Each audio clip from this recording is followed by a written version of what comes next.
Hi friends, नमस्कार, good morning, हर हर महादेव।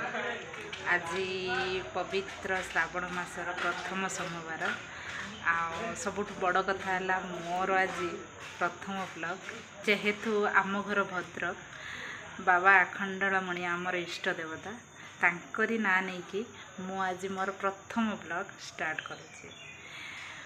आपण मैंने भावुवे जे श्रावण मास तो हैनी कहीं श्रावण मास बोली कहते ना आज्ञा आम बिरजा पांजी यूज करूँ से आमर संक्रांति पाखर मास स्टार्ट हुए जेहेतु संक्रांति शुक्रवार गला से आमर श्रावण मास शुक्रवार पाखर स्टार्ट है।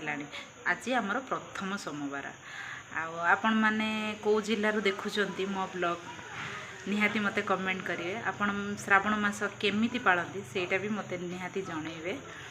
मु भी केमिति आजिर दिनटी काटिबी कौन कौन करी सब आपण को भी जनइबी। चलत हाय सांग मैंने मो ऑफिस रो आसिक फ्रेश हो सारे एबे मु ठाकुर घर को जीवी संज देवाई बर्तमान संज देवी संज देकी आसी सारे आपण सहित कथा।